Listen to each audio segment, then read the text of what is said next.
साथियों नमस्कार। आज हम बताएंगे यदि आपका भी पशु यानी कमज़ोर हो जाए, उठने बैठने में दिक्कत हो, यानी खड़ा होने की कोशिश करता है, खड़ा नहीं हो पाए, यानी एक ही जगह पे स्थिर रहे यानी बैठा रहे, तो आपको क्या करना चाहिए और क्या-क्या देना चाहिए।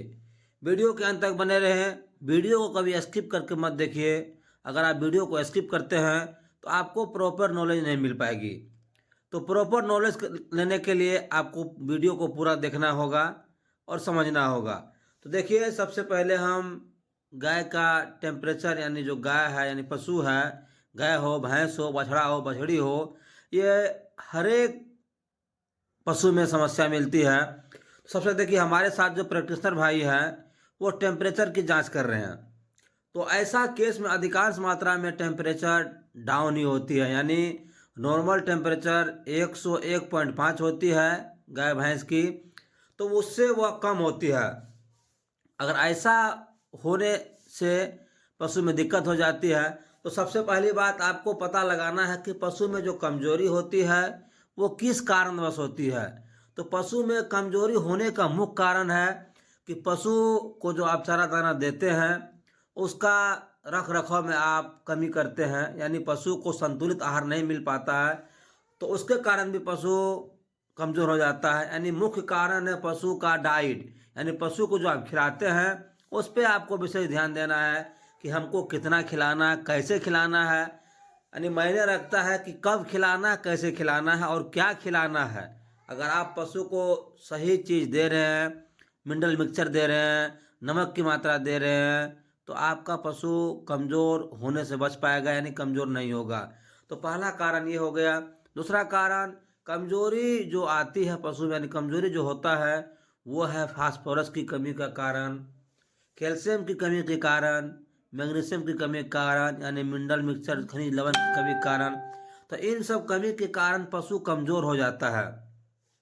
तो पशु कमजोर होने के बाद पशु उठने बैठने में दिक्कत होने लगता है, पशु ठीक ढंग से चारा दाना नहीं खा पाता है, धीरे धीरे पशु दुबला पतला हो जाता है, तो उसमें पशु की मृत्यु हो जाती है।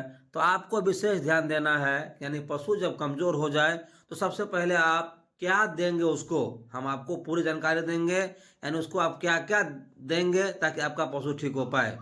तो पशु को आप अगर कैल्शियम की मात्रा कम है पशु में, यानी कैल्शियम की कमी के कारण कमज़ोर जो हुआ है पशु, तो आप कैल्शियम मस्ट का जेल पिला सकते हैं। कैलविट का इंजेक्शन आता है, आप वो दे सकते हैं। हमारे साथ जो प्रैक्टिशनर भाई हैं, देखिए इसको क्या क्या लगाए हैं हम आपको पूरी जानकारी दे रहे हैं, और लाइव वीडियो बनाकर हम आपको बताते हैं कि हम इसे क्या क्या लगाते हैं और रिजल्ट भी मिलती है। इन पशु को हम इंजेक्शन लगाए थे और ये पशु बिल्कुल खड़ा होगी, यानी खड़ा हुई थी, और खड़ा करके हमने इंजेक्शन का देखिए प्रयोग किया है। पशु को खड़ा किए और उसके बाद इंजेक्शन का प्रयोग कर रहे हैं। तो पहला इंजेक्शन हम सीपीएम लगा रहे हैं, यानी जीट लगा रहे हैं, वो भी 10 ml लगा रहे हैं। तो इंजेक्शन हमेशा बॉडी वेट के अनुसार लगता है, और इंजेक्शन आपको ये भी पता होना चाहिए कि इंजेक्शन कौन कौन सा रूट से इंजेक्शन दिया जाता है। यानी इंट्रामस्कुलर यानी मांसपेशी में दिया जाता है, इंट्रावेनस नर्स में दिया जाता है, सबकट कुछ इंजेक्शन ऐसे आते हैं जो कि सबकट पड़ते हैं, तो वो चमड़ी को उठा करके उसको उसके अंदर दिया जाता है, यानी सबकट दिया जाता है। और कुछ इंट्रा मेमोरी दिया जाता है, यानी थन में जब थनला बीमारी यानी मेस्टेटिक्स हो जाती है तब दिया जाता है। दूसरा इंजेक्शन देखिए फास्फोरस का प्रयोग कर रहे हैं, यानी टोनोफास्फेन का इंजेक्शन प्रयोग कर रहे हैं। तो आपको पहला इंजेक्शन जीट दे दिए, दूसरा इंजेक्शन टोनोफास्फेन का लगा रहे हैं, वो भी 10 ml लगा रहे हैं। यानी पशु का बॉडी वेट अगर 3 से 4 कुंटल है तो आप 15 ml तक लगा सकते हैं। ये देखिए 2-2.5 कुंटल की होगी तो 10 ml हम लगा रहे हैं दूसरा इंजेक्शन। तो आपको इंजेक्शन के अलावा और क्या क्या देना है, यानी साइड थेरेपी में आप इसे क्या क्या दे सकते हैं।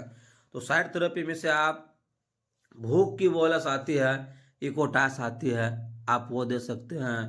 रोमेंटास आती है, आप वो दे सकते हैं। रुचा मैक्स की पाउडर आती है, रुचा मैक्स का पाउडर आप 50 ग्राम प्रत्येक दिन से खिला सकते हैं, यानी भूख बढ़ाने के लिए। तो भूख वर्धक जो भी मेडिसिन है हमारे चैनल पे बहुत सारा वीडियो बना हुआ है, आप वहाँ जाकर देख सकते हैं। तीसरा इंजेक्शन देखिए नोरोक्सीमैम का प्रयोग कर रहे हैं, जो कि मिथाइल कोबालमिन साल्ट की आती है, हम उनका प्रयोग कर रहे हैं। तो नोरोक्सीमैम इनका काफ़ी रिजल्ट मिलता है, यानी पशु जहाँ बैठने उठने में दिक्कत करती है वहाँ नोरोक्सीमैम अधिकांश मात्रा में लगाते हैं हम, और इसका रिजल्ट मिलता है। तो इंजेक्शन के अलावा आप इसे, हम जो आपको साइड थेरेपी में बताएं, तो कैल्शियमस्ट का जेल पिला सकते हैं, न्यूरोकाइंट का सिरप आता है, आप उसको भी पिला सकते हैं, यानी 50 ml रोज करके पिला सकते हैं। पशु को गुड़ का प्रयोग कर सकते हैं, यानी फास्फोरस को पूरा करने के लिए पशु को आप गुड़ खिला सकते हैं। और देखिए चौथा इंजेक्शन कैलविट का लगाएंगे, यानी हर एक इंजेक्शन हम इंट्रामस्कुलर लगाए हैं और 10 ml लगाए हैं, पशु का बॉडी वेट देख कर लगाए हैं। तो आपको भी इसी तरह लगाना है, और अगर आप इंजेक्शन लगाते हैं तो पशु चिकित्सक की देखरेख में लगाएं, यानी जो नज़दीकी पशु चिकित्सक है उन्हें बुलाकर तभी आप इंजेक्शन का प्रयोग कीजिए। तो हम आपको फिर बता देते हैं साइड थेरेपी में क्या क्या देना है। रूथामैक्स दे सकते हैं, इकोटाइस दे सकते हैं, रोमेंटाइस दे सकते हैं, कैल्शियमस्ट का जेल दे सकते हैं, आप इसे मल्टी स्टार पिला सकते हैं, यानी मल्टी स्टार न्यूरोकाइंट की लिक्विड आती है, आप वो पिला सकते हैं। तो इसी तरह हमारे चैनल को आप प्यार दीजिए, दुलार दीजिए, और हमारे वीडियो को लाइक कीजिए, अपने दोस्तों के साथ शेयर कीजिए, ताकि आप भी कुछ सीख पाए। हमारा वीडियो अच्छा लगता है तभी आप लाइक कीजिए, ताकि आप भी कुछ सीख पाए। धन्यवाद।